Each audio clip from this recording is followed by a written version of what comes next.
Miss Summers, are you sure you want to erase all your identity records? Once erased, it will be as if you never existed, and no one will be able to find you.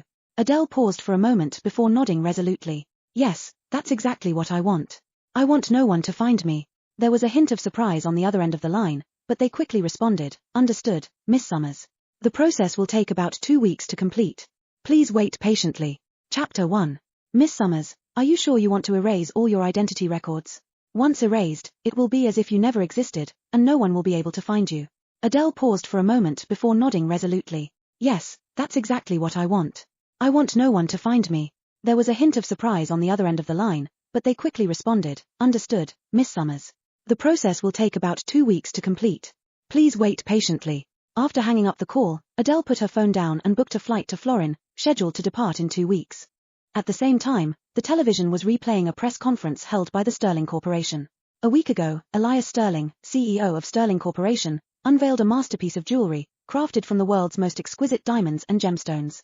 He named it Adele in his wife's honor, a bold declaration of his unwavering love for her to the entire world. As soon as the piece was introduced, it went viral, dominating trending topics across all platforms. The buzz didn't fade, and the internet was ablaze with discussions about their fairytale romance. Following the press conference, the broadcast shifted to clips of reporters interviewing passers-by. Excuse me, sir, do you know about Mr. Sterling and Mrs. Sterling's legendary love story? A woman in a floral dress, her face full of envy, answered enthusiastically, who doesn't? Just recently, Mr. Sterling even published a memoir entirely dedicated to Mrs. Sterling.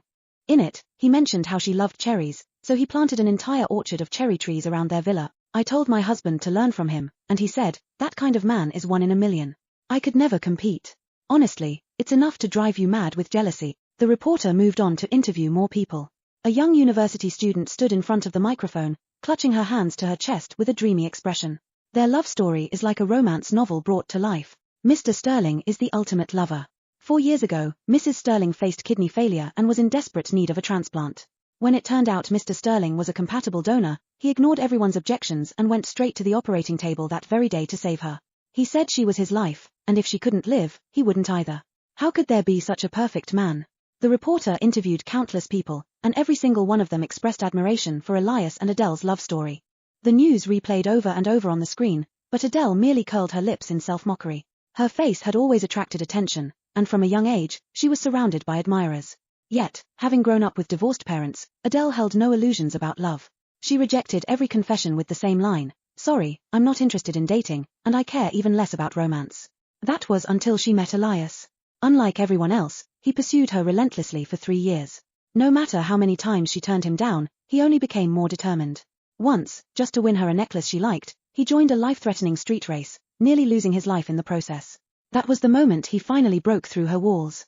After they got together, his love never waned. Instead, he showered her with everything he could offer, gradually melting her guarded heart.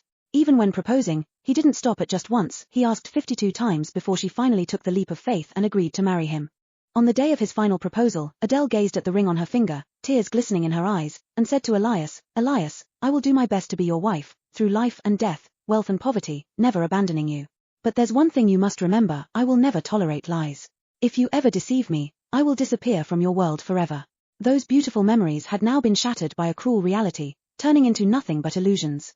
3 months ago, she discovered that Elias had secretly been seeing another woman. He spent his days with Adele and his nights with her, his heart long since divided between 2 women. It was the painful truth of the saying, those who love passionately often burn out quickly. Adele let out a bitter laugh, switched off the television, and printed out the divorce papers she had prepared long ago. Picking up the pen, she carefully signed her name, stroke by deliberate stroke. As fate would have it, her words from the past had come true. She would keep her promise and disappear from his world forever. After signing her name, Adele placed the divorce papers into an elegant gift box and wrapped it carefully. An hour later, Elias stepped through the door. Before he could even take off his shoes, he rushed toward her, pulling her into his arms as he gently apologized. I'm sorry, Addie. I went to pick up the jewelry today, which is why I was late and missed our wedding anniversary. Please don't be upset, okay? He produced the box containing the Adele necklace, trying to soothe her. The collar of his black shirt was slightly open, with the top button left undone. As he leaned down, the skin beneath his collar revealed faint marks of kiss imprints and scratches that stabbed sharply into Adele's heart. Had he really gone to pick up the jewelry, or had he spent the evening with Evelyn Lowe? Most likely, he had just come straight from her bed. Elias, oblivious to her turmoil, lovingly placed the necklace on her. The dazzling light from the jewels accentuated her delicate features, making her beauty even more radiant. "You look stunning, Addie," he said sincerely, his eyes filled with admiration. But there was no joy in Adele's expression. Her eyes were red as she handed him the gift box containing the divorce papers. "This is for you." Elias looked at her, puzzled. "What's this?" Adele's lips curled faintly. "A gift. You prepared something for me for our anniversary, so it's only fitting that I give you something in return." Elias's eyes lit up with delight. He treated the box like a treasure and eagerly moved to open it. But Adele stopped him. "Open it in 2 weeks." "Why?" he asked, a little confused. Adele spoke each word slowly and deliberately. "Because this gift will have more meaning if you open it in 2 weeks." Elias paused for a moment, then nodded without pressing further. Instead, he gently took her hand and placed a soft kiss on it. "Whatever my darling says goes. Your husband will wait for this surprise." With that, he immediately grabbed a sticky note, wrote a line on it with care, and solemnly attached it to the gift box. "Open in 2 weeks." Adele watched him quietly, her thoughts heavy. "Elias, I just hope that when the time comes, you'll truly see it as a surprise." Chapter 2. When morning came, Elias greeted Adele with his usual kiss. "Addie, I missed our wedding anniversary yesterday. Let me make it up to you today, okay? Let's go to the amusement park. Didn't you say you wanted to go there before?"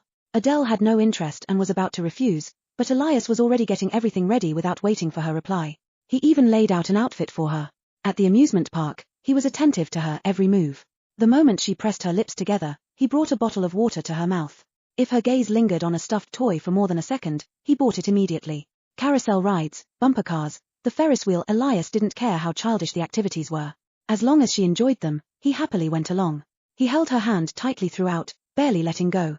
Even when she tried to pull away, he only gripped her hand more firmly, as if afraid to lose her. At one point, he even tied a balloon to her bag and chuckled.